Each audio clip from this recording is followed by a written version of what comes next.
Pengusaha paling dingin itu menolak semua wanita satu persatu tanpa pernah memberi kesempatan. Baginya sangat sulit percaya bahwa cinta bisa ada tanpa kepalsuan, tanpa kebohongan, tanpa kepentingan.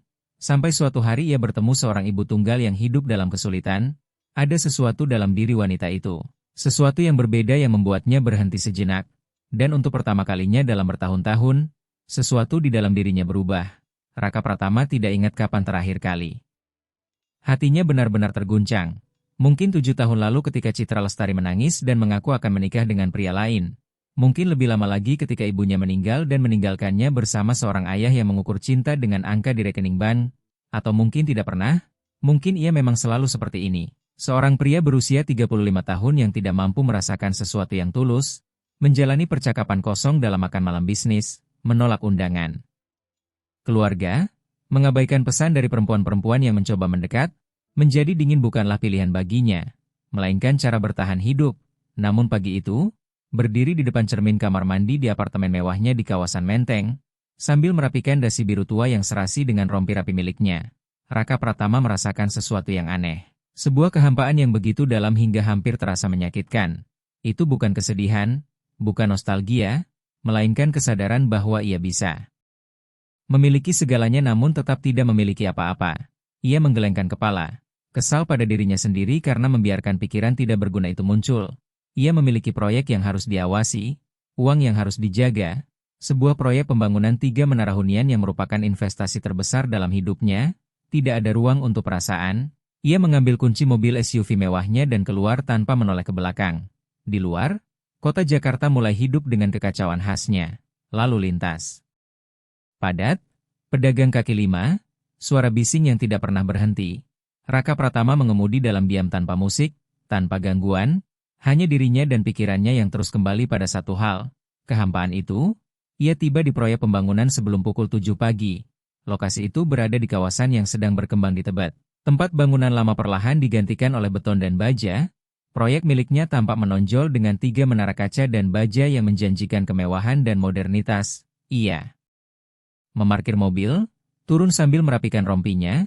Para pekerja mulai datang dalam kelompok kecil, beberapa masih mengantuk, yang lain merokok sebelum mulai bekerja.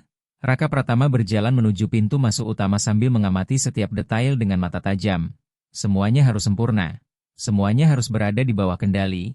Dan kemudian ia melihatnya. Bukan pertemuan romantis, tidak ada musik latar atau gerakan lambat, hanya sesuatu yang sederhana namun menghantam keras. Seorang wanita berambut hitam yang diikat ekor kuda, mengenakan celana kerja warna kaki penuh debu, sepatu boot proyek yang sudah usang, sarung tangan tebal di tangannya, sedang mengangkat besi tulangan dengan kekuatan yang tampak melampaui tubuhnya yang ramping namun kokoh. Ia tidak melihat siapapun, tidak meminta bantuan, ia hanya bekerja. Intan Maharani. Meskipun saat itu Raka Pratama belum mengetahui namanya, tetapi ada sesuatu dalam cara wanita itu mengangkat besi, dalam keteguhan wajahnya yang penuh keringat. Dalam cara ia mengatupkan bibir ketika beban hampir mengalahkannya namun ia tetap bertahan. Sesuatu dari semua itu menghantam dada Raka Pratama seperti pukulan keras. Ia bukan wanita yang lembut, tidak mencari perhatian, tidak tersenyum genit kepada pria-pria di sekitarnya. Ia adalah tekad murni yang berubah menjadi gerakan, dan Raka Pratama, pria yang selama bertahun-tahun tidak merasakan apa-apa, kini merasakan sesuatu, rasa ingin tahu, kekaguman, bahkan ketidaknyamanan. Ia tidak bisa mengalihkan pandangan, ia terus memperhatikannya mengangkat besi lagi dan lagi, menarik napas dalam sebelum mengangkat, melihat lengannya sedikit gemetar namun tidak menyerah. Seorang mandor lewat di dekatnya dan berhenti ketika melihatnya berdiri dia mengamati. "Selamat pagi, Pak. Kami tidak menyangka Anda datang sepagi ini," kata pria itu sambil membersihkan tangannya. Raka Pratama hanya melirik sekilas. "Saya ingin mengawasi langsung. Saya tidak percaya laporan tertulis," jawabnya dingin. Tanpa melepaskan pandangan dari Intan Maharani, mandor itu mengikuti arah pandangannya lalu mengerti. "Oh, dia, Intan Maharani, baru 3 minggu di sini, kerja 2 shift hampir setiap hari. Sangat bagus, kerjanya seperti 3 orang sekaligus." Raka Pratama mengernyit. 2 shift? Kenapa? Mandor itu mengangkat bahu. "Tidak tahu, Pak. Dia tidak banyak bicara. Hanya datang pagi, pulang malam, tidak pernah mengeluh, tidak minta bantuan. Hanya bekerja, di proyek seperti ini itu sangat jarang." Raka Pratama mengangguk pelan sambil mencerna informasi itu. 2 shift setiap hari. Seorang wanita bekerja di proyek bangunan, mengangkat besi tulangan, mencampur semen, naik turun tangga darurat. Kenapa? Apa yang mendorongnya sampai mengorbankan tubuhnya seperti itu? Itu bukan urusannya. Seharusnya ia tidak peduli. Tetapi ia peduli dan itu membuatnya kesal. Ia melangkah maju mendekati area tempat Intan Maharani bekerja. Wanita itu tidak menyadarinya karena terlalu fokus mengikat besi tulangan. Agar tetap pada posisinya dan memastikan semuanya sejajar dengan sempurna. Tangannya yang dibalut sarung tangan robek bekerja dengan presisi. Tanpa tergesa-gesa, tanpa kesalahan, hanya efisiensi murni. Permisi, kata Raka Pratama dengan suara dingin dan tegas. Intan Maharani mengangkat wajahnya, mata coklatnya menatap tanpa terkejut, tanpa takut, tanpa basa-basi. Hanya kelelahan. Ya? Jawabnya sambil mengusap keringat di dahi dengan punggung tangan. Anda kerja 2 shift setiap hari, ujar Raka Pratama. Intan Maharani menyipitkan mata dengan curiga. Dan Anda siapa? Lalu menatapnya sejenak. Oh, Anda pemilik proyek ini? Ia mengangguk tanpa perubahan ekspresi. Tidak terintimidasi, tidak meminta maaf. Iya, saya kerja 2 shift, ada masalah? Suaranya tidak kasar tapi juga tidak tunduk. Tegas seolah siap mempertahankan haknya untuk terus bekerja. Raka Pratama merasakan sesuatu di dalam dirinya. Rasa hormat, itu yang ia rasakan. Tidak ada masalah, saya hanya ingin tahu kenapa. Intan Maharani menatapnya beberapa detik seolah menilai apakah ia pantas diberi jawaban. Lalu mengangkat bahu. Karena saya butuh uang. Sederhana, Raka Pratama menunggu penjelasan lebih lanjut tetapi tidak ada. Wanita itu kembali bekerja seolah ia tidak ada. Ia berdiri di sana dengan perasaan aneh karena diabaikan. Tidak ada yang pernah mengabaikannya. Tidak ada yang berani membelakanginya, tapi Intan Maharani melakukannya. Dan itu justru membuatnya ingin tahu lebih banyak. Sepanjang pagi ia berpura-pura mengawasi bagian lain proyek, berbicara dengan insinyur, memeriksa gambar proyek, namun pandangannya selalu kembali pada wanita itu. Ia melihatnya mengangkat, membangun, berkeringat, minum air dengan cepat, tidak pernah berhenti lebih dari 2 menit lalu kembali bekerja. Ia tidak berbicara dengan siapapun, tidak bercanda dengan pekerja lain, hanya bekerja. Saat siang hari ketika para buruh lain duduk makan di bawah bayangan bangunan, Intan Maharani mengeluarkan kotak makan plastik kecil dan duduk sendirian di sudut yang sepi. Dari kejauhan Raka Pratama melihatnya membuka kotak itu. Di dalamnya hanya ada nasi bungkus sederhana dan sebuah apel. Hanya itu. Ia makan perlahan seolah ingin membuat makanan itu bertahan lebih lama. Lalu ia mengambil ponselnya dan menelepon seseorang. Wajahnya berubah, kerasnya melembut, senyum kecil muncul di bibirnya.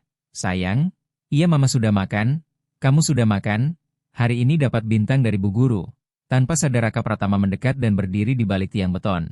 Iya, nanti mama jemput, jadi anak baik ya sama Ibu Rati Kusuma. Iya mama sayang kamu, sayang sekali. Lalu telepon ditutup, Intan Maharani menarik napas panjang dan wajah keras itu kembali. Ia menyelesaikan makan dalam diam, menyimpan kotaknya dan kembali bekerja. Raka Pratama terdiam. Wanita itu punya anak, itulah alasan 2 shift, itulah sumber kekuatan dan tekadnya. Ia seorang ibu dan sendirian. Untuk pertama kalinya setelah bertahun-tahun Raka Pratama merasakan keinginan untuk melindungi. Bukan karena kasihan, bukan karena iba, tetapi karena kekaguman. Wanita itu tidak hanya membangun gedung. Ia sedang membangun masa depan untuk anaknya. Sementara dirinya dengan semua uang dan kesuksesan hanya membangun sesuatu yang kosong. Waktu terus berlalu. Matahari sore menyengat keras di atas beton. Tetapi Intan Maharani tidak berhenti. Begitu juga Raka Pratama, ia tetap di sana, berpura-pura bekerja sambil terus mengawasinya. Selalu sadar di mana wanita itu berada dan apa yang ia lakukan. Ada sesuatu yang magnetis dalam caranya bekerja.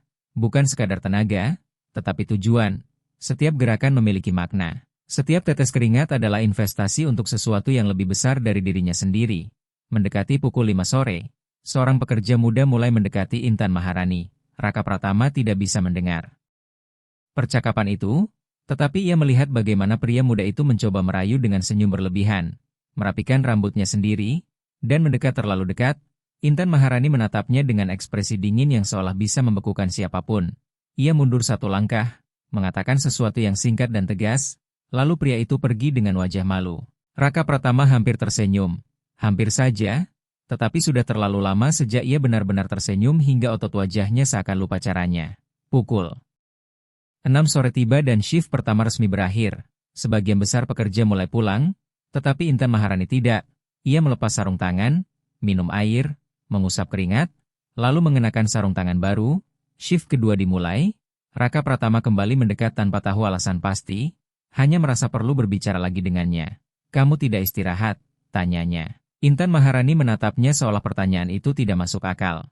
"Saya sudah istirahat siang, 20 menit, cukup." Raka Pratama mengernyit, "Itu tidak cukup." Intan Maharani menyilangkan tangan dan menatap langsung ke matanya.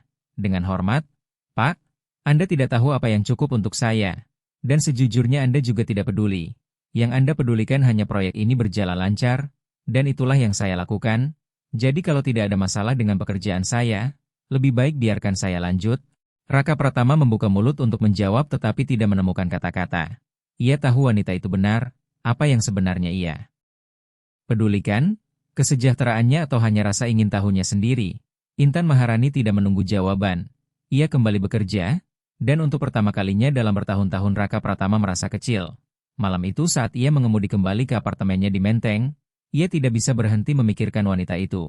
Matanya yang lelah namun tegas. Suaranya yang tidak meminta izin atau belas kasihan. Cara ia berbicara dengan anaknya di telepon yang membuatnya berubah menjadi lembut dan penuh kasih. Ia tiba di apartemen mewahnya, memarkir mobil di basement, naik lift yang sunyi, masuk ruang yang sempurna namun kosong dengan dinding putih, furnitur minimalis, dan jendela besar menghadap kota yang terang. Semuanya rapi, terkendali, tetapi tidak hidup. Ia menuang whisky, duduk di sofa kulit, memandang kota dan merasakan kehampaan lagi. Tetapi kali ini berbeda. Kali ini kehampaan itu memiliki nama, memiliki wajah, memiliki alasan. Intan Maharani telah masuk ke dalam hidupnya tanpa meminta izin. Dan sekarang Raka Pratama tidak bisa berhenti memikirkannya.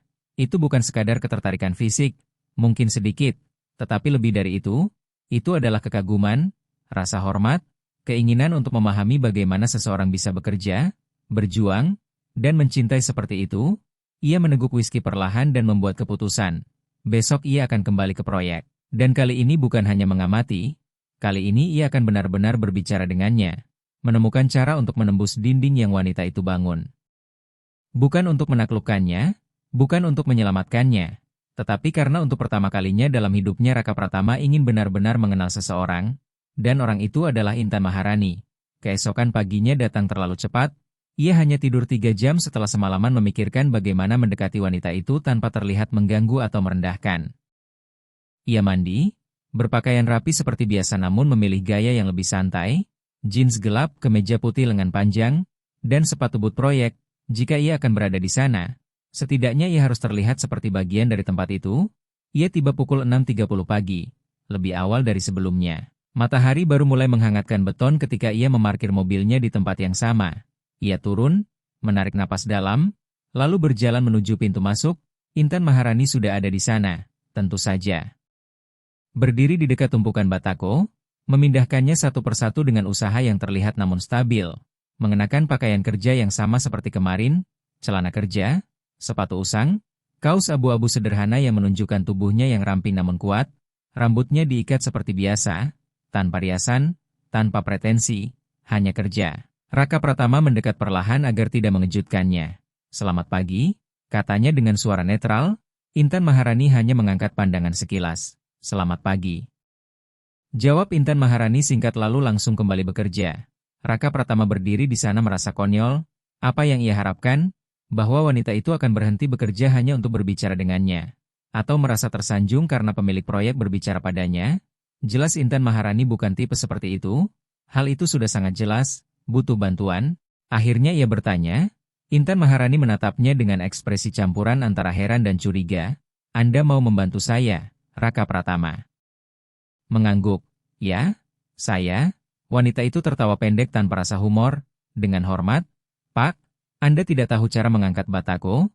Dan sekalipun tahu, itu bukan pekerjaan Anda. Ini pekerjaan saya. Biarkan saya melakukannya."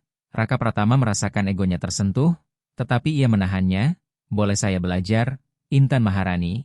Wanita itu meletakkan batako yang dipegangnya dan menatap lurus ke arahnya. "Kenapa Anda melakukan ini? Apa yang Anda inginkan?" Suaranya tidak kasar tapi juga tidak ramah. Penuh kewaspadaan seolah menunggu jebakan, Raka Pratama sempat berpikir untuk berbohong, mengatakan sesuatu yang umum. Tetapi ada sesuatu di mata Intan Maharani yang membuatnya yakin kebohongan sekecil apapun akan terlihat jelas. Akhirnya ia memilih jujur. Saya tidak tahu, katanya pelan. Saya hanya tahu kemarin saya melihatmu bekerja dan sejak itu saya tidak bisa berhenti memikirkanmu. Intan Maharani berkedip, jelas terkejut. Raka Pratama melanjutkan sebelum ia sempat menyela. Bukan seperti itu, atau mungkin sedikit seperti itu, tapi lebih dari itu, saya belum pernah melihat seseorang bekerja dengan tekad seperti itu. Seolah setiap batako, setiap besi adalah hal paling penting di dunia, dan itu membuat saya bertanya, kenapa kamu bekerja seperti ini? Kenapa 2 shift? Kenapa kamu memaksa tubuhmu seperti ini padahal kamu bisa mencari pekerjaan yang lebih ringan? Intan Maharani diam cukup lama, seolah mempertimbangkan apakah ia pantas diberi jawaban atau tidak, lalu akhirnya menghela napas, karena saya butuh uang, dan pekerjaan ini dibayar lebih baik daripada melayani di warung atau bersih-bersih rumah. Dan di sini tidak ada yang mengganggu saya selama saya bekerja dengan baik. Sesederhana itu, Raka Pratama mengangguk lalu tanpa sengaja bertanya, dan anakmu? Kata itu keluar sebelum sempat ia tahan. Tubuh Intan Maharani langsung menegang. Bagaimana Anda tahu saya punya anak? Saya tidak sengaja mendengar kamu kemarin saat menelepon. Kamu berdiri cukup dekat. Rahang Intan Maharani mengeras. Dengar? Pak, saya tidak tahu apa yang Anda cari. Kalau itu rasa kasihan saya tidak butuh. Kalau itu ketertarikan aneh saya juga tidak mau. Saya hanya datang ke sini untuk bekerja, mendapatkan uang, dan menghidupi anak saya. Saya tidak butuh teman, tidak butuh percakapan. Dan saya jelas tidak butuh pemilik proyek merasa iba pada saya. Raka Pratama mundur 1 langkah merasakan penolakan itu seperti pukulan. Ini bukan kasihan, katanya dengan suara rendah tapi tegas, ini rasa hormat. Intan Maharani menatapnya bingung. Hormat? Ya, karena kamu sedang membangun sesuatu yang nyata. Saya hanya menanamkan uang, kamu memberikan tenaga, waktu, dan hidupmu. Kamu mengorbankan waktu bersama anakmu demi masa depannya. Itu sesuatu yang bahkan belum pernah saya lakukan untuk siapapun, bahkan untuk diri saya sendiri. Intan Maharani membuka mulut tetapi tidak ada kata yang keluar. Raka Pratama melanjutkan, saya tidak ingin mengganggumu. Saya hanya ingin kamu tahu bahwa ada seseorang yang melihat, seseorang yang memperhatikan apa yang kamu lakukan dan mengaguminya. Tanpa menunggu jawaban ia berbalik dan berjalan menjauh, meninggalkan Intan Maharani dengan pikirannya sendiri. Sisa hari itu dipenuhi ketegangan yang aneh. Raka Pratama tidak lagi mendekatinya, tetapi ia bisa merasakan tatapan wanita itu sesekali saat ia mengawasi lantai 2, berbicara dengan insinyur, atau memeriksa gambar proyek bersama mandor. Intan Maharani memperhatikannya diam. Diam seolah mencoba memahami dirinya. Saat siang hari Raka Pratama memutuskan melakukan sesuatu yang berbeda. Ia keluar dari proyek, mengemudi ke warung makan terdekat, memesan 10 nasi kotak untuk dibawa pulang, kembali dan membagikannya kepada para pekerja shift pertama tanpa pidato atau basa-basi. Hanya meletakkan kantong makanan di meja dan berkata, untuk semua, silakan makan. Para pekerja menatapnya terkejut namun berterima kasih. Intan Maharani ada di antara mereka. Raka Pratama meletakkan satu di depannya. Ini untukmu juga, katanya singkat. Intan Maharani menatap makanan itu seperti jebakan. Saya tidak bisa menerima ini. Raka Pratama mengangkat bahu. Ini bukan hadiah, ini hanya makanan. Semua orang butuh makan. Kalau kamu tidak mau, berikan saja ke orang lain. Kata Raka Pratama lalu pergi sebelum Intan Maharani sempat membalas. 10 menit kemudian ketika ia kembali, nasi kotak milik Intan Maharani sudah habis. Wanita itu sedang membersihkan tangannya dengan tisu sambil menatap ke arah cakrawala kota. Raka Pratama merasakan kemenangan kecil. Sore itu sesuatu berubah. Salah satu pekerja tertua, Pak Damar Setiawan, terpeleset di tangga besi. Tidak parah tetapi pergelangan. Kakinya terkilir. Intan Maharani adalah orang pertama yang berlari menghampiri. Ia membantu mengangkatnya dengan kekuatan yang mengejutkan, mendudukannya di kursi dan memeriksa kakinya dengan hati-hati. Bisa digerakkan? Tanyanya dengan suara lembut. Pak Damar Setiawan mengangguk sambil meringis. Bisa, tapi sakit. Intan Maharani segera mencari es dari kotak pendingin kecil milik salah satu pekerja, membungkusnya dengan kain lalu menempelkannya di pergelangan kaki yang bengkak. Diam saja, bukan patah, tapi harus istirahat. Raka Pratama mengamati dari jauh dengan kagum. Wanita itu bukan hanya kuat secara fisik, tetapi juga penuh empati. Ia peduli pada orang lain tanpa mencari perhatian atau pengakuan. Setelah kondisi Pak Damar Setiawan stabil, Intan Maharani kembali bekerja seolah tidak terjadi apa-apa. Raka Pratama mendekat lagi. Itu sangat baik darimu. Intan Maharani tidak mengangkat kepala. Saya hanya melakukan apa yang seharusnya. Tidak semua orang akan melakukan itu, jawab Raka Pratama. Kebanyakan orang akan memanggil mandor lalu kembali bekerja. Akhirnya Intan Maharani menatapnya. Apa yang Anda inginkan dari saya? Suaranya terdengar lelah, bukan marah, hanya lelah. Raka Pratama menarik napas dalam. Sejujurnya saya belum tahu. Saya hanya tahu saya ingin mengenalmu. Intan Maharani tertawa pahit. Kenapa? Saya tidak menarik. Saya hanya ibu tunggal yang bekerja di proyek karena tidak punya pilihan lain. Tidak ada yang istimewa dari saya. Raka Pratama menatap langsung ke matanya. Menurut saya ada. Intan Maharani membalas tatapannya beberapa detik yang terasa lama. Lalu menggeleng. Saya tidak punya waktu untuk ini. Gumamnya sambil kembali bekerja. Tetapi kali ini tidak ada penolakan sepenuhnya dalam suaranya. Hanya keraguan. Dan itu sudah cukup bagi Raka Pratama. Malam itu setelah shift kedua selesai. Ia menunggu di dekat mobilnya. Ia melihat Intan Maharani keluar dengan ransel lusuh di punggung dan langkah yang jelas lelah. Ia mendekat dengan hati-hati. Butuh saya antar? Tanyanya. Intan Maharani menatapnya terkejut. Saya naik angkot. Raka Pratama mengangguk. Saya tahu. Tapi sudah malam dan kamu terlihat lelah. Biar saya antar. Intan Maharani ragu. Terlihat jelas pergulatan di wajahnya antara harga diri dan kelelahan. Antara curiga dan kebutuhan. Akhirnya kelelahan menang. Baik, tapi hanya karena kaki saya sakit. Raka Pratama tersenyum tipis. Baik, mereka masuk ke mobil. Intan Maharani menyebutkan alamat di kawasan yang jauh. Perjalanan awalnya sunyi, lalu Raka Pratama mencoba membuka percakapan. Siapa nama anakmu? Intan Maharani meliriknya. Naila Maharani. Nama yang indah. Ia menjawab. Wanita itu mengangguk. Terima kasih. Raka Pratama ingin bertanya lebih banyak tetapi menahan diri. Keheningan kembali namun tidak lagi canggung. Ketika mereka tiba di depan kontrakan kecil yang sederhana, Intan Maharani segera turun. Terima kasih, katanya tanpa menatap. Raka Pratama mengangguk.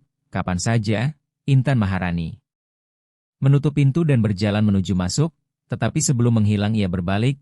Raka Pratama, ia menurunkan jendela. Ya, saya tidak tahu apa yang Anda cari, tapi saya bukan proyek untuk diselamatkan. Mengerti? Raka Pratama menatapnya mantap. Saya mengerti. Intan Maharani mengangguk lalu masuk ke dalam. Raka Pratama mengemudi pulang dengan perasaan aneh di dadanya. Bukan ketidaknyamanan, bukan frustrasi, tetapi harapan. Intan Maharani bukan wanita yang mudah, bukan yang bisa ditebak, dan justru itulah yang membuatnya tidak bisa berhenti memikirkannya. Hari-hari berikutnya berubah menjadi rutinitas yang aneh. Raka Pratama datang ke proyek lebih awal dari siapapun. Lebih awal dari kontraktor, insinyur, bahkan mandor, tetapi tidak pernah lebih awal dari Intan Maharani. Wanita itu selalu sudah ada di sana. Seolah pekerjaan adalah tempat berlindungnya. Tujuan hidupnya, alasan keberadaannya. Raka Pratama belajar mengamatinya tanpa terlihat, memperhatikan hal-hal kecil yang dulu tidak akan ia sadari. Seperti bagaimana Intan Maharani selalu memeriksa setiap struktur 2 kali sebelum selesai. Ia melihat bagaimana Intan Maharani selalu berbagi air minumnya dengan pekerja muda yang lupa membawa cukup.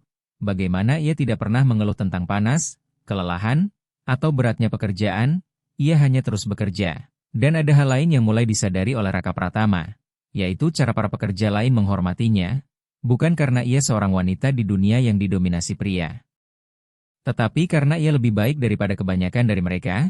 Ketika ada keraguan tentang cara memasang sesuatu, mereka bertanya pada Intan Maharani. Ketika sesuatu tidak pas, ia yang menemukan solusinya. Ia tidak pernah pamer, tidak pernah membanggakan diri. Ia hanya tahu apa yang harus dilakukan. Pada hari Senin minggu kedua, Raka Pratama datang membawa kantong besar berisi roti isi untuk semua pekerja shift pagi. 15 bungkus yang dibungkus rapi. Ia meletakkannya di meja tanpa pengumuman. Hanya makanan. Para pekerja terkejut dan berterima kasih. Dan Raka Pratama melihat Intan Maharani memperhatikannya dari kejauhan dengan ekspresi yang sulit ditebak. Ketika semua sudah mengambil bagian masing-masing, Raka Pratama mendekat membawa satu tambahan. Ini khusus, tanpa sambal. Mandor bilang kamu tidak makan pedas. Intan Maharani berkedip benar-benar terkejut. Anda menanyakan itu? Raka Pratama mengangkat bahu. Saya hanya ingin memastikan. Intan Maharani menerima roti itu perlahan. Seolah itu sesuatu yang berharga. Terima kasih.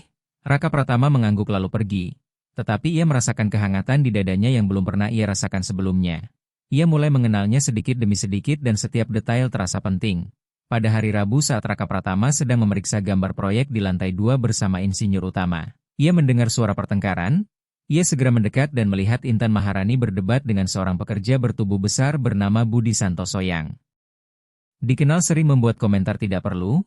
Saya sudah menyelesaikan bagian saya, kata Intan Maharani tegas. Kalau kamu tidak melakukan bagianmu itu bukan masalah saya. Budi Santoso menyilangkan tangan dengan tatapan meremehkan. Saya tidak akan menerima perintah dari perempuan, apalagi dari yang seharusnya tidak berada di sini. Intan Maharani melangkah maju tanpa takut meski ukuran tubuh mereka berbeda. Ini bukan perintah, ini pekerjaan, dan kalau kamu tidak melakukannya dengan benar kita semua akan tertunda. Saya tidak peduli apa pendapatmu tentang saya, tapi kamu harus menyelesaikan bagianmu. Budi Santoso tertawa mengejek. Lalu apa yang akan kamu lakukan? Melaporkan saya pada bos? Silakan saja. Sebelum situasi memburuk Raka Pratama masuk dengan suara dingin dan tegas. Ada masalah di sini. Budi Santoso langsung mundur. Tidak, Pak, hanya salah paham. Raka Pratama menoleh pada Intan Maharani.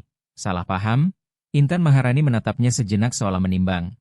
Lalu berkata jujur, tidak, dia belum menyelesaikan bagian struktur penopang di lantai 3 dan sekarang ingin saya yang menanggung. Itu berbahaya untuk keselamatan bangunan. Raka Pratama menatap Budi Santoso dengan dingin. Selesaikan pekerjaanmu sekarang, dan jika saya mendengar kamu tidak menghormati siapapun di tim ini lagi, kamu keluar. Tanpa kompensasi, tanpa kesempatan kedua. Jelas, Budi Santoso mengatupkan rahang dengan marah namun mengangguk dan pergi. Para pekerja lain dia mengamati, beberapa terlihat puas karena ia memang tidak disukai. Raka Pratama kembali menatap Intan Maharani. Kamu tidak apa-apa? Wanita itu mengangguk, tetapi ada sesuatu yang berbeda di wajahnya. Mungkin rasa terkejut atau sedikit rasa terima kasih. Anda tidak perlu melakukan itu. Saya harus, jawab Raka Pratama tegas, tidak ada yang pantas diperlakukan seperti itu, apalagi seseorang yang bekerja 2 kali lebih keras dari siapapun di sini dan apalagi ketika kamu benar. Intan Maharani menatapnya beberapa detik, lalu untuk pertama kalinya ekspresinya benar-benar melunak, bukan sedikit, tetapi sepenuhnya. Terima kasih, katanya pelan hampir rapuh. Raka Pratama mengangguk dan kembali ke pekerjaannya tetapi ia bisa merasakan tatapan wanita itu. Sesuatu telah berubah, sebuah dinding mulai retak. Sore itu setelah jam makan siang Raka Pratama menyadari Intan Maharani tidak pergi makan seperti biasanya. Ia mencarinya dan menemukan wanita itu duduk di lantai bersandar pada dinding beton dengan kepala tertunduk di antara kedua tangannya. Tubuhnya sedikit gemetar. Raka Pratama mendekat dengan hati-hati. Merasakan ada sesuatu yang tidak beres. Intan Maharani, panggilnya pelan. Wanita itu cepat mengangkat wajah dan mengusap matanya dengan punggung tangan. Ia sedang menangis. Air mata jatuh diam-diam meninggalkan garis bersih di wajahnya yang berdebu. Raka Pratama merasakan dadanya menegang. Apa yang terjadi? Intan Maharani menggeleng. Tidak apa-apa, saya baik-baik saja, hanya butuh sebentar. Kamu jelas tidak baik-baik saja, kata Raka Pratama sambil duduk di lantai di sampingnya tanpa izin. Ceritakan? Intan Maharani menatapnya dengan mata lelah dan rapuh. Sangat berbeda dari wanita kuat yang biasa ia lihat, seolah seluruh pertahanannya runtuh. Ibu Rati Kusuma, yang menjaga Naila Maharani saat saya bekerja. Menelepon 1 jam lalu, katanya dia tidak bisa lanjut lagi karena anaknya di Yogyakarta membutuhkan dia segera. Dia akan pergi 2 minggu lagi. Suaranya sedikit bergetar, dan saya tidak punya siapa-siapa lagi. Tidak ada keluarga di sini. Ibu saya meninggal 3 tahun lalu. Saya tidak punya saudara. Tidak punya teman yang bisa menjaga karena semua juga bekerja. Dan tempat penitipan anak resmi biayanya hampir sama dengan 1 shift kerja saya. Saya tidak tahu harus bagaimana, kalau saya tidak bekerja saya tidak makan. Tapi kalau saya bekerja siapa yang menjaga anak saya? Raka Pratama merasakan dorongan kuat untuk langsung menyelesaikan semuanya. Memberi uang, membayar tempat penitipan anak, melakukan apa saja. Tetapi ia menahan diri karena tahu Intan Maharani tidak akan menerima bantuan seperti itu. Bagaimana kalau kita cari orang lain di lingkunganmu? Seseorang yang bisa dipercaya? Intan Maharani tertawa pahit. Saya sudah tanya semua orang yang saya kenal, tidak ada yang mau menjaga anak 5 tahun seharian dengan bayaran yang saya mampu. Dan saya tidak akan menitipkan anak saya ke sembarang orang. Dia satu-satunya yang saya punya, saya lebih baik tidak makan daripada mengambil risiko. Raka Pratama menarik napas dalam, pikirannya bekerja mencari solusi. Lalu tanpa diduga bahkan oleh dirinya sendiri ia berkata, bagaimana kalau saya membantu mencari pilihan? Bukan uang? Hanya membantu mencari informasi tentang tempat penitipan yang terjangkau, program komunitas. Koperasi ibu-ibu, apapun yang cocok untukmu. Intan Maharani menatapnya dengan curiga. Kenapa Anda melakukan ini? Karena saya peduli, jawab Raka Pratama jujur tanpa ragu. Intan Maharani terlihat terkejut. Anda bahkan tidak mengenal saya. Kita baru 2 minggu berbicara. Raka Pratama mengangguk. Benar, saya belum mengenalmu sepenuhnya. Tapi saya ingin mengenalmu.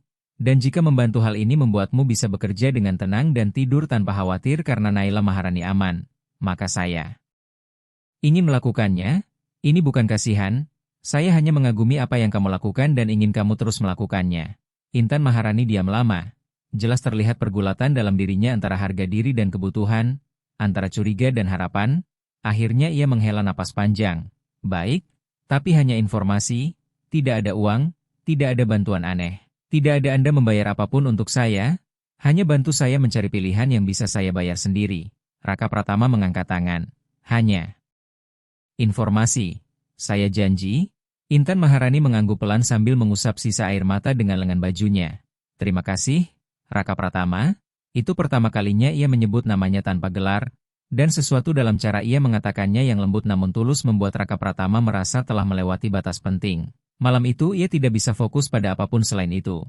Ia pulang ke apartemennya di Menteng, mengabaikan email bisnis, menolak panggilan investor, membuka laptop dan mulai mencari informasi, tempat penitipan anak terjangkau di sekitar tempat tinggal Intan Maharani, program komunitas untuk ibu bekerja, pusat dukungan keluarga, koperasi pengasuhan bersama, opsi subsidi pemerintah lokal. Ia menghabiskan berjam-jam mencatat alamat, nomor telepon, biaya bulanan, jam operasional, syarat pendaftaran. Bahkan menelepon beberapa tempat untuk memastikan, membuat tabel perbandingan, mengatur semuanya berdasarkan jarak dari rumah Intan Maharani, biaya, dan fleksibilitas waktu, sesuatu yang belum pernah ia lakukan sebelumnya karena Raka Pratama bukan tipe orang yang mencari tempat penitipan anak.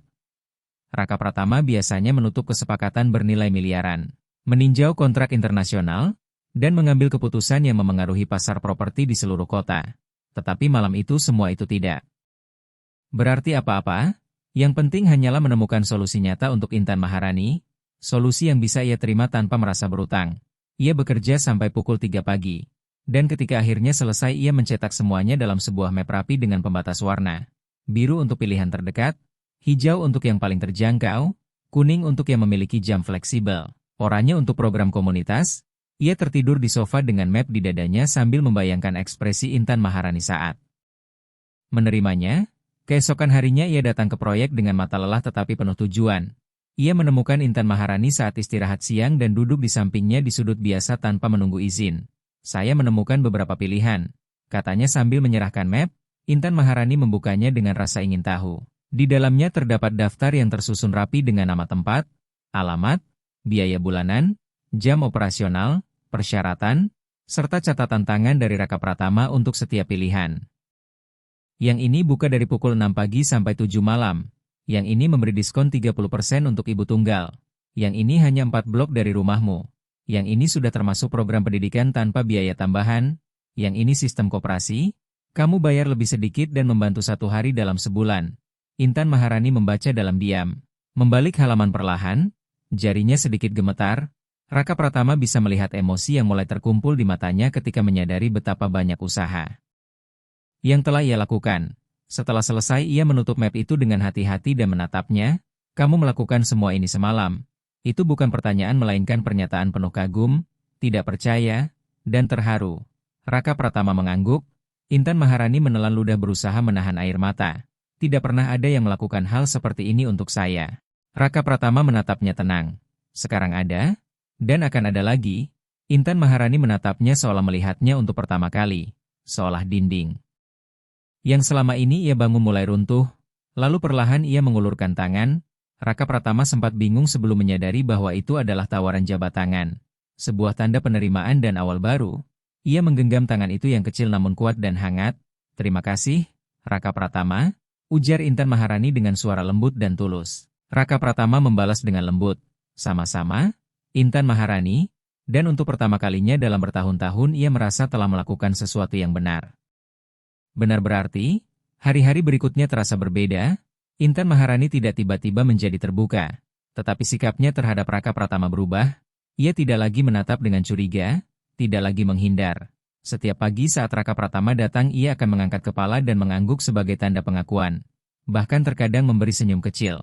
Pada hari Jumat minggu itu, Intan Maharani mendekatinya saat ia memeriksa struktur lantai 3 sambil membawa map yang sudah sedikit kusut. Saya sudah mengunjungi 3 tempat dari daftar ini, katanya langsung. Raka Pratama segera berdiri tegak dan meletakkan gambar proyeknya. Intan Maharani mengangguk perlahan. Ada satu yang saya suka, koperasi komunitas. 3 ibu bergantian menjaga anak-anak. Mereka punya tempat untuk Naila Maharani. Biayanya pas dengan yang saya mampu kalau saya tetap kerja 2 shift dan lokasinya dekat rumah. Raka Pratama merasakan kelegaan yang tulus menyebar di dadanya. Itu luar biasa. Kapan bisa mulai? Minggu depan, mereka punya tempat kosong karena ada ibu lain yang jadwal kerjanya berubah. Seperti sudah ditakdirkan, Intan Maharani menatapnya langsung. Terima kasih. Sungguh saya tidak tahu apa yang akan saya lakukan tanpa bantuanmu. Raka Pratama menggeleng. Kamu pasti akan menemukan jalan juga. Kamu selalu bisa. Saya hanya mempercepatnya. Intan Maharani tersenyum. Senyum yang benar-benar tulus yang menerangi wajahnya yang lelah dan mengubahnya sepenuhnya. Membuat Raka Pratama kehilangan napas. Sejenak karena keindahan yang nyata dan jujur itu, tetap saja saya berterima kasih, katanya sambil memasukkan map itu ke dalam tasnya. Raka Pratama mengangguk pelan tanpa mempercayai suaranya untuk menjawab. Sore itu ketika sebagian besar pekerja bersiap untuk pergantian shift, seorang insinyur utama mendekatinya dengan wajah khawatir. Pak, ada masalah dengan izin pembangunan lantai 4? Kantor pemerintah kota bilang ada satu tanda tangan yang belum lengkap, kalau tidak selesai sebelum Senin, proyek harus dihentikan. Raka Pratama mengernyit. Tanda tangan apa? Insinyur itu menunjukkan dokumen dari Dinas Cipta Karya dan Tata Ruang. Harus ada yang datang langsung hari Senin pagi. Tidak bisa lewat email. Raka Pratama menatap berkas itu dengan frustrasi karena ia memiliki pertemuan penting dengan investor Jepang yang sudah datang khusus. Ia tidak bisa membatalkan, tetapi juga tidak bisa membiarkan proyek berhenti. Saya bisa pergi, terdengar suara dari belakang. Raka Pratama berbalik dan melihat Intan Maharani sedang mengelap tangannya dengan kain. Maaf, kamu bilang apa? Saya bisa pergi. Senin pagi saya libur karena Naila Maharani baru mulai di koperasi hari Selasa. Kalau Anda jelaskan apa yang harus dilakukan, saya bisa ke kantor pemerintah kota.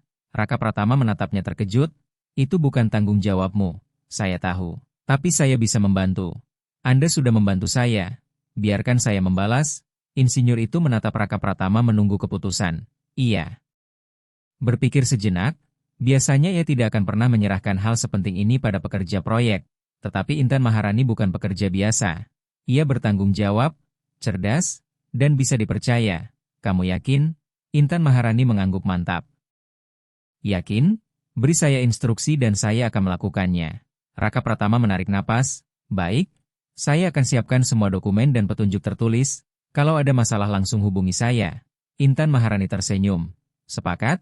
Malam itu Raka Pratama menyiapkan semuanya dengan sangat rapi, menyusun dokumen berurutan, menulis langkah demi langkah, menyertakan nomor kontak darurat bahkan mencetak peta lokasi kantor dengan posisi ruangan yang ditandai, semuanya dimasukkan ke dalam map baru untuk diberikan hari Sabtu. Hari Sabtu datang dengan panas menyengat. Raka Pratama tiba lebih awal membawa map dan juga kantong berisi nasi kotak serta es teh manis untuk para pekerja. Ketika Intan Maharani melihatnya datang sambil membawa semua itu, ia menggeleng sambil tersenyum. Anda akan memanjakan semua orang? Nanti tidak ada yang mau kerja di proyek lain? Raka Pratama mengangkat bahu.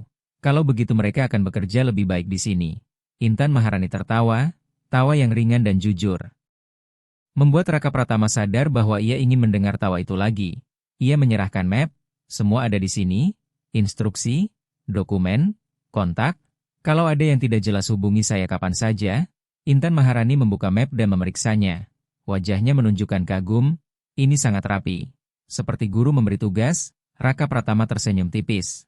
Saya suka semuanya berjalan dengan baik. Intan Maharani menutup map. Saya akan melakukannya dengan baik. Saya janji. Saya tahu, jawab Raka Pratama dengan yakin. Sisa hari itu berjalan normal. Raka Pratama mengawasi proyek, berbicara dengan kontraktor, memeriksa anggaran, tetapi matanya selalu mencari Intan Maharani. Ia melihat wanita itu bekerja dengan tekad yang sama. Namun kini ada sesuatu yang berbeda. Setiap kali pandangan mereka bertemu, Intan Maharani tersenyum. Dan setiap senyuman itu membuat dada Raka Pratama terasa hangat. Saat makan siang Intan Maharani duduk di sudutnya seperti biasa.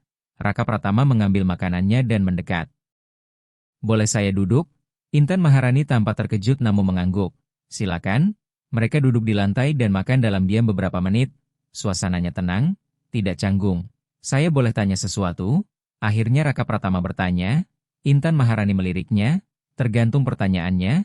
Kenapa kamu memilih bekerja di proyek? Dengan kemampuanmu kamu bisa melakukan banyak hal lain." Intan Maharani mengunyah perlahan sebelum menjawab, karena di sini tidak ada yang bertanya tentang kehidupan pribadi saya, tidak ada yang menghakimi saya sebagai ibu tunggal, tidak ada yang membuat saya merasa lebih rendah. Kalau saya bekerja dengan baik, saya dihargai, sederhana, langsung, dan bayarannya lebih baik daripada pekerjaan lain yang tidak butuh gelar, kata Intan Maharani. Raka Pratama mengangguk. "Kamu pernah kuliah?" Intan Maharani menggeleng.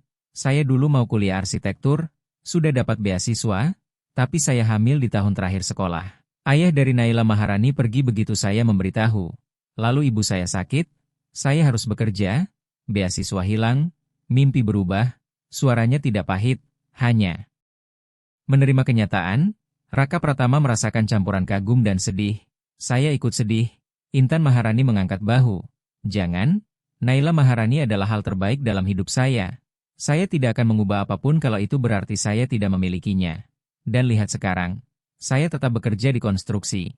Saya tidak merancang bangunan, tapi saya membangunnya. Itu juga punya nilai." Raka Pratama menatapnya dengan intens hingga Intan Maharani sedikit memalingkan wajah. "Itu sangat bernilai." "Kamu sangat bernilai," kata Raka Pratama tegas. Intan Maharani menahan tatapannya sejenak.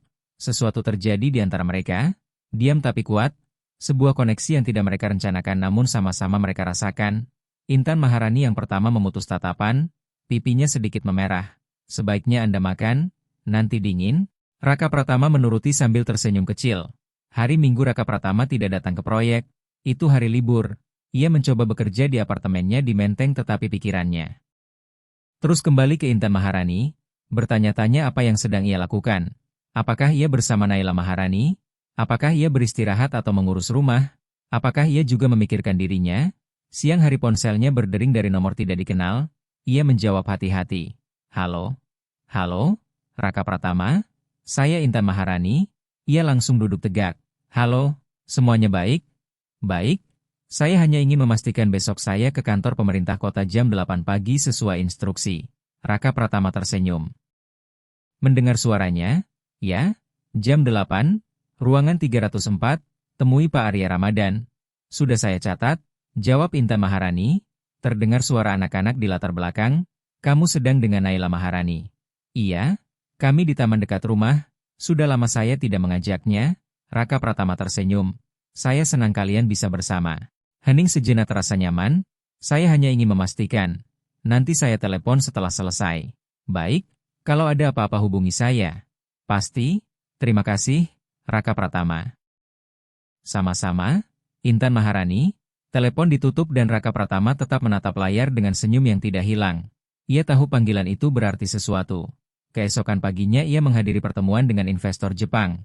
Biasanya ia akan fokus penuh, tetapi hari itu ia terus memeriksa ponselnya setiap 5 menit menunggu kabar dari Intan Maharani. Pukul 9.30 ponselnya bergetar, ia segera meminta izin dan keluar dari ruang rapat. "Intan Maharani, bagaimana?" "Semua beres," jawabnya. Dengan suara penuh kemenangan, Pak Arya Ramadan sudah menandatangani semuanya.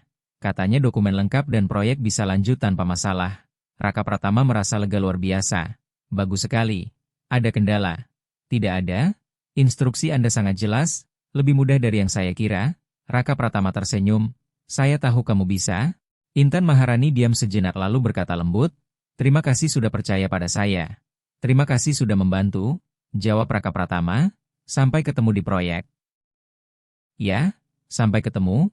Setelah itu ia kembali ke rapat dengan perasaan ringan dan berhasil menutup kesepakatan dengan cepat. Tetapi yang ia inginkan hanyalah kembali ke proyek dan melihat Intan Maharani. Sore hari saat ia tiba di lokasi di Tebet. Intan Maharani sedang bekerja di lantai 2. Ketika melihatnya ia langsung berhenti dan turun. Mereka bertemu di tengah tangga darurat. Intan Maharani menyerahkan map berisi dokumen yang sudah ditandatangani dan diberi cap. "Misi selesai," katanya dengan senyum bangga. Raka Pratama menerima map itu tanpa membukanya dan hanya menatapnya. Kamu luar biasa, katanya dengan ketulusan penuh. Intan Maharani sedikit tersipu. Saya hanya mengikuti instruksi. Raka Pratama menggeleng, kamu melakukan. Lebih dari itu, kamu menerima tanggung jawab yang seharusnya bisa saya lakukan sendiri. Dan kamu melakukannya dengan sempurna. Mereka saling menatap di tengah tangga darurat, dikelilingi suara proyek, debu, dan beton, dan di saat itu keduanya tahu ada sesuatu yang berubah. Sesuatu yang dalam dan nyata yang belum siap mereka beri nama tetapi terus tumbuh di antara mereka. Minggu-minggu berikutnya berlalu dengan ritme aneh bagi Raka Pratama. Dari luar semuanya tetap sama, proyek berjalan sesuai rencana, investor puas, angka-angka sempurna. Tetapi di dalam dirinya ia merasa seluruh dunianya kini berputar di sekitar seorang wanita bermata coklat yang mengangkat besi seperti itu adalah tujuan hidupnya. Ia mulai mencari alasan untuk berada di proyek lebih lama dari yang seharusnya. Memeriksa bagian yang sudah diperiksa. Berbicara soal hal-hal kecil dengan pekerja, memastikan hal yang tidak perlu, hanya untuk berada dekat dengan Intan Maharani. Dan wanita itu tahu, terlihat dari cara ia menatapnya setiap kali ia muncul lagi di tempat yang sama. Senyum kecil yang tidak mengejek tetapi jelas mengatakan bahwa ia mengerti. Namun ia tidak pernah menegur, tidak pernah menyuruhnya pergi. Bahkan mulai menunggunya. Setiap pagi ketika Raka Pratama datang, Intan Maharani tidak lagi sepenuhnya tenggelam dalam pekerjaan, ia akan mengangkat kepala, mengangguk. Kadang berkata, selamat pagi. Perubahan kecil yang berarti segalanya. Suatu sore hari Selasa saat Raka Pratama berpura-pura memeriksa kualitas beton di kolom yang baru saja diselesaikan, Intan Maharani mendekat sambil mengelap tangan. Kamu tahu kolom itu sudah kamu periksa kemarin, katanya santai. Raka Pratama berdiri tegak sedikit malu karena ketahuan. Saya hanya ingin memastikan semuanya sempurna. Intan Maharani menyilangkan tangan, menatapnya dengan campuran penasaran dan geli. Saya sudah berminggu-minggu di sini. Saya tahu kalau seseorang hanya mencari alasan untuk tetap tinggal. Raka Pratama sempat ingin menyangkal tetapi berhenti. Ia tahu wanita ini pantas mendapat kejujuran. Kamu benar. Intan Maharani memiringkan kepala. Kenapa? Raka Pratama menarik napas dalam. Karena saya suka berada di dekatmu. Karena ketika saya tidak di sini saya memikirkanmu. Karena selama 35 tahun hidup saya belum pernah bertemu seseorang seperti kamu. Intan Maharani jelas terkejut. Tidak langsung tahu harus menjawab apa. Raka Pratama melanjutkan. Saya tidak mengharapkan apapun. Saya tidak menekanmu, saya hanya ingin kamu tahu. Intan Maharani menatapnya lama lalu menghela napas. Raka Pratama, saya bukan seperti wanita yang biasa kamu temui. Saya punya anak, saya bekerja di proyek, saya tinggal di kontrakan kecil di Jakarta yang kadang air panasnya tidak berfungsi. Saya tidak pergi ke restoran mewah atau acara sosial. Hidup saya sederhana tapi juga berat. Raka Pratama mengangguk. Saya tahu, dan justru itu yang saya suka dari kamu. Kamu nyata. Intan Maharani tertawa kecil. Tanpa humor. Nyata? Kata yang indah untuk bilang saya miskin dan rumit. Raka Pratama melangkah mendekat. Bukan begitu. Kamu jujur, kuat, tidak berpura-pura menjadi orang lain. Kamu tidak perlu mengesankan siapapun. Kamu hanya hidup. Dan itu lebih berharga dari apapun yang pernah saya kenal. Intan Maharani menatapnya dengan ekspresi yang sulit dibaca. Ada kerentanan tetapi juga ketakutan. Saya tidak tahu apakah saya siap untuk ini. Katanya pelan. Raka Pratama mengangguk. Kamu tidak harus siap sekarang. Saya hanya ingin kamu tahu perasaan saya. Intan Maharani menelan ludah. Saya juga merasakan sesuatu. Saya tidak tahu apa tepatnya, tapi ketika kamu datang hari saya menjadi lebih baik. Ketika kamu pergi saya merindukan kehadiranmu, dan itu menakutkan karena saya tidak bisa terganggu. Saya harus fokus pada Naila Maharani. Pada pekerjaan, pada bertahan hidup. Raka Pratama merasakan jantungnya berdegup cepat. Saya bukan gangguan, saya ingin menjadi dukungan. Intan Maharani menggeleng, kamu tidak mengenal hidup saya. Kamu tidak tahu apa artinya bersama saya. Ini bukan hanya makan malam atau pergi ke bioskop, ini tentang bangun jam 5 pagi, tentang terus memikirkan uang, tentang tanggung jawab yang tidak bisa ditunda. Kalau begitu biarkan saya mengenalnya, kata Raka Pratama dengan tegas, biarkan saya melihat kehidupanmu yang sebenarnya. Intan Maharani menatapnya tidak percaya. Kamu benar-benar mau? Ya? Intan Maharani menarik napas dalam. Baik, hari Sabtu ulang tahun Naila Maharani. Acaranya sederhana, kue buatan sendiri, hiasan murah. Hanya 2 temannya dari koperasi, tidak ada yang mewah. Kalau kamu ingin melihat hidup saya, datang saja. Raka Pratama merasakan campuran gugup dan antusias. Saya Akan datang? Intan Maharani mengangguk meski terlihat ragu apakah itu keputusan yang benar. Tetapi semuanya sudah terucap. Sepanjang minggu Raka Pratama tidak bisa memikirkan hal lain, ia akan bertemu Naila Maharani. Melihat langsung kehidupan Intan Maharani, masuk ke dunianya yang nyata, bukan hanya di proyek. Hari Jumat setelah Intan Maharani selesai bekerja, Raka Pratama menunggunya di dekat mobil.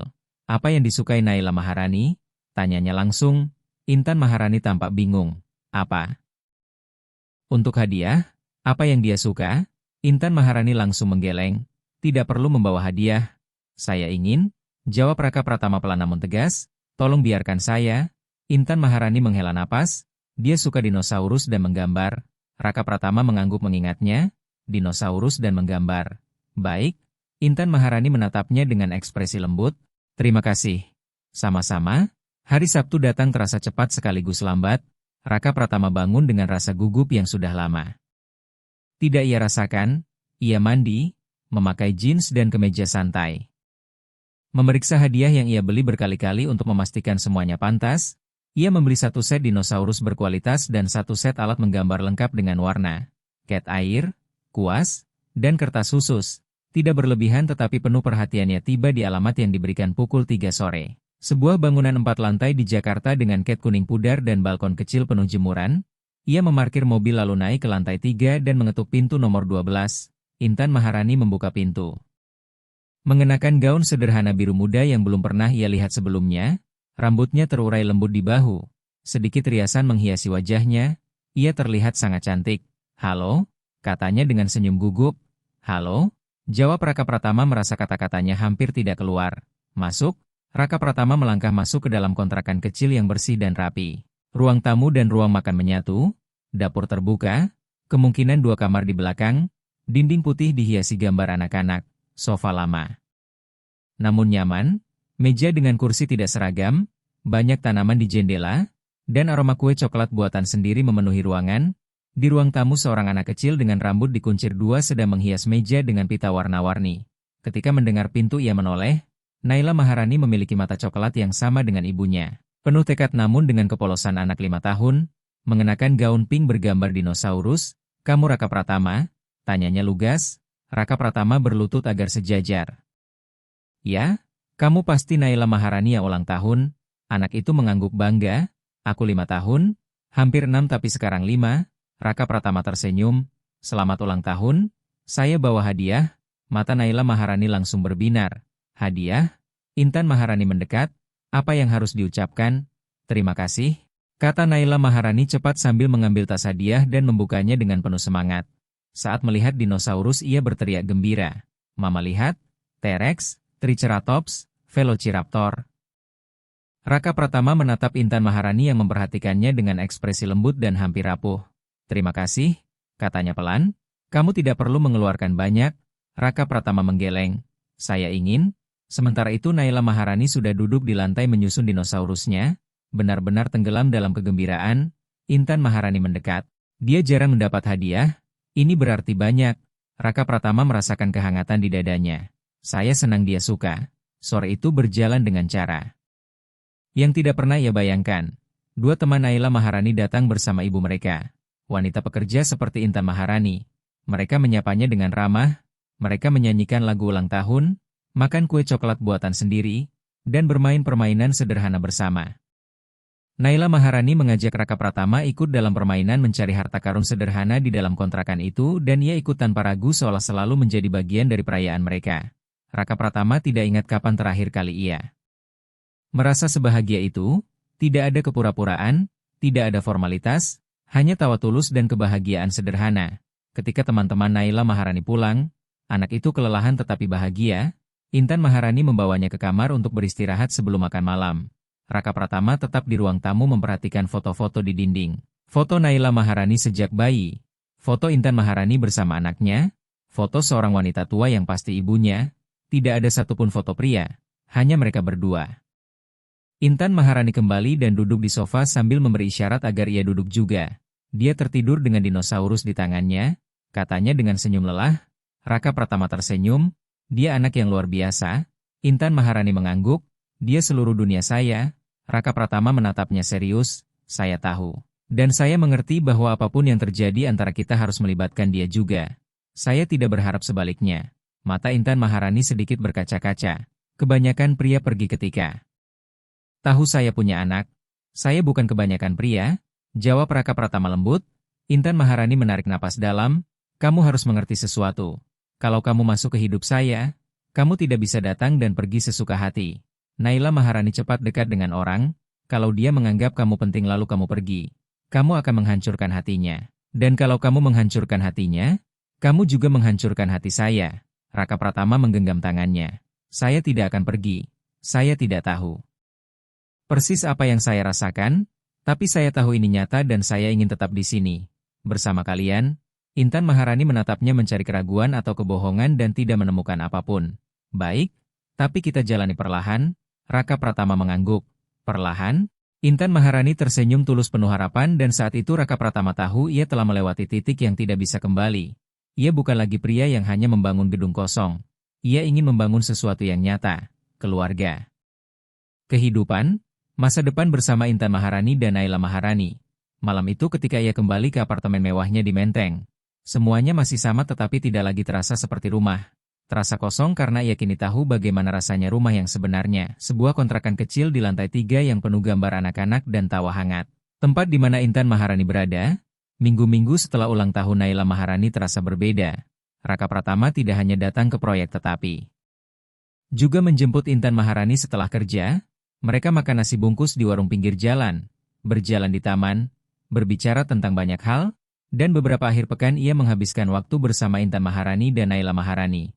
Pergi ke Taman Marga Satwa Ragunan, ke taman, makan es krim, dan perlahan tanpa pernyataan besar mereka menjadi seperti keluarga. Tetapi Raka Pratama tahu masih ada yang kurang. Intan Maharani masih memikul beban sendirian, bekerja 2 shift, kelelahan secara fisik. Meskipun kini ada bantuan untuk menjaga Naila Maharani, ia masih berjuang dengan sewa, biaya tak terduga, dan ketidakpastian. Raka Pratama ingin melakukan sesuatu bukan sebagai belas kasihan tetapi sebagai seseorang yang mencintainya dan ingin membangun masa depan bersama. Suatu Jumat sore setelah pekerjaan lantai 3 selesai, Raka Pratama mengumpulkan semua pekerja. Saya punya pengumuman, proyek berjalan sangat baik, kita lebih cepat dari jadwal dan biaya lebih rendah dari rencana. Itu berkat kalian semua. Para pekerja saling berbisik terkejut. Raka Pratama melanjutkan. Karena itu saya akan memberikan bonus khusus kepada mereka yang menunjukkan dedikasi luar biasa. Ia menyebut 5 nama termasuk Intan Maharani. Ketika wanita itu maju ia memberikan amplop. Intan Maharani membukanya dengan tangan gemetar. Di dalamnya ada cek dalam rupiah, tidak berlebihan. Tetapi cukup untuk membayar sewa 3 bulan dan masih tersisa. Ia menatap Raka Pratama dengan mata berkaca-kaca. Saya tidak bisa menerima ini. Raka Pratama menggeleng. Ini bukan hadiah. Ini bayaran yang pantas untuk kerja yang luar biasa. Intan Maharani memegang amplop itu erat di dadanya sementara para pekerja lain bertepuk tangan. Ia cepat-cepat menghapus air matanya berusaha tetap tegar. Terima kasih, bisiknya pelan. Malam itu setelah semua orang pulang, Intan Maharani menunggu Raka Pratama di dekat mobilnya dan ketika pria itu keluar, ia langsung berjalan mendekat lalu memeluknya untuk pertama kali. Raka Pratama membalas pelukan itu erat, merasakan tubuhnya sedikit gemetar. Terima kasih. Kata Intan Maharani dengan suara bergetar, untuk semuanya, karena kamu melihatku, tidak menghakimiku, dan tetap di sini. Raka Pratama mengeratkan pelukan, kamu tidak perlu berterima kasih, aku memang ingin berada di sini. Intan Maharani sedikit menjauh menatap matanya, aku juga ingin kamu di sini, dan aku rasa aku sudah siap. Jantung Raka Pratama berdetak cepat, siap untuk apa?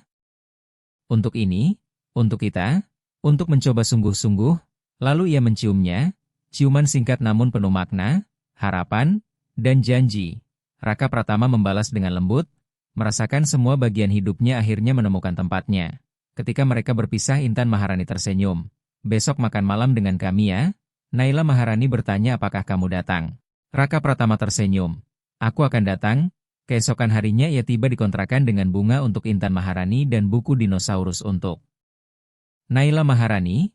Gadis kecil itu langsung memeluknya dengan tulus hingga mencairkan sisa dingin di hati Raka Pratama.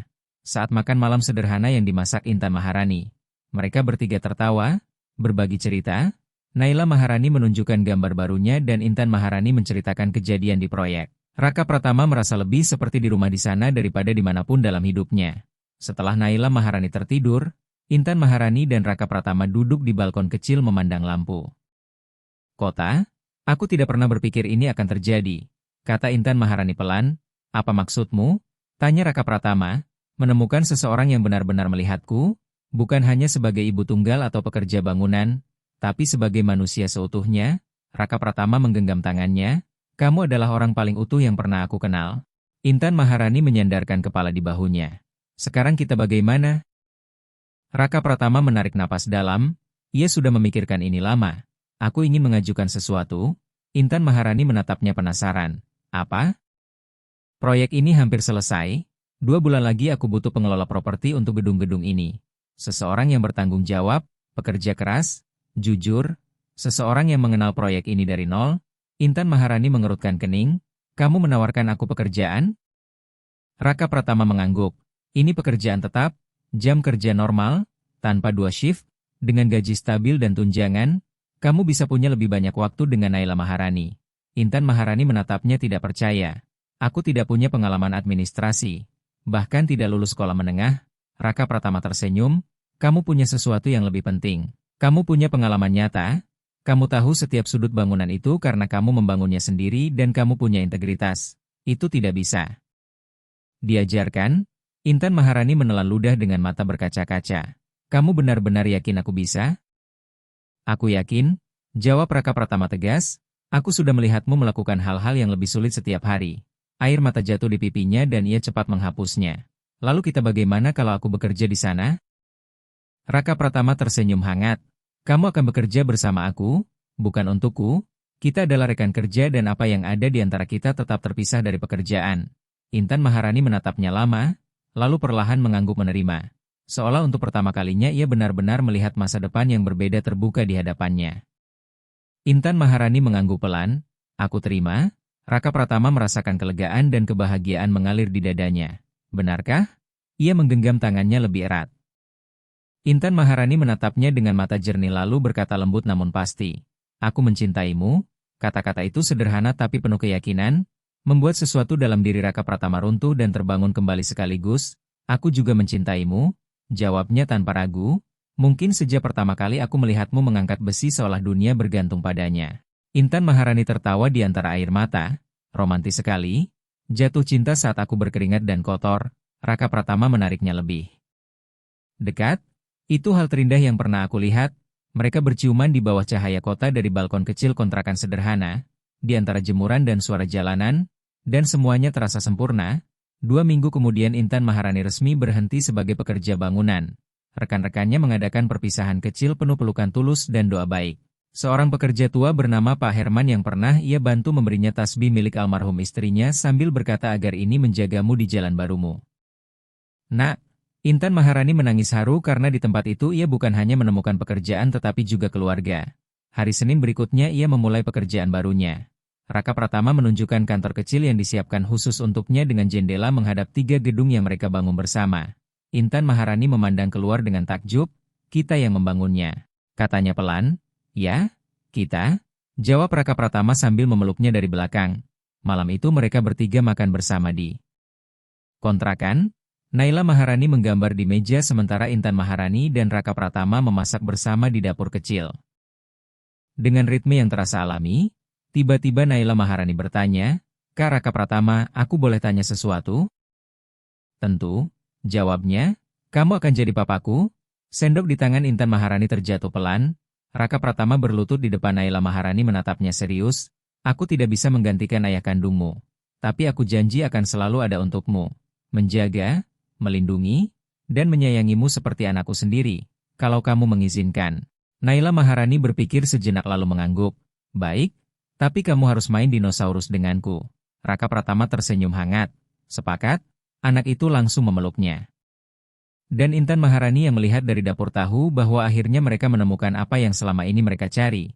Hidup mereka tidak sempurna dan tantangan tetap ada. Tetapi sekarang mereka menghadapinya bersama. 3 bulan kemudian kompleks apartemen itu resmi dibuka. Intan Maharani menjadi manajer utama yang dihormati oleh penghuni dan staf. Raka Pratama masih pemiliknya tetapi kini bangunan-bangunannya memiliki sesuatu yang dulu tidak pernah ada. Hati, dan di sebuah kontrakan kecil di lantai 3. Sebuah bangunan kuning kusam.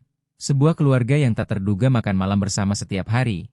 Seorang pria kaya yang belajar merasakan, seorang ibu tunggal yang belajar percaya, dan seorang anak kecil yang akhirnya memiliki keluarga yang selalu ia impikan.